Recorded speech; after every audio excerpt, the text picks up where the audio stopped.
The reality is the majority of educators are women. When I'm sitting in a faculty meeting in an elementary school, there may be one or two men.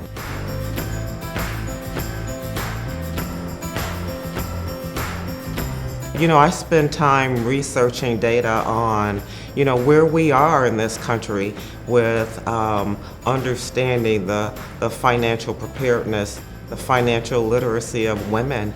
And that's where I oftentimes start.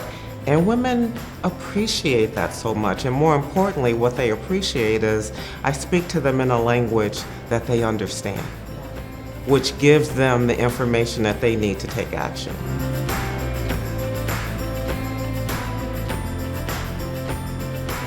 So to bring that education into that household, into that relationship, gives me great pride, and that's my mission and that's my purpose in the schools.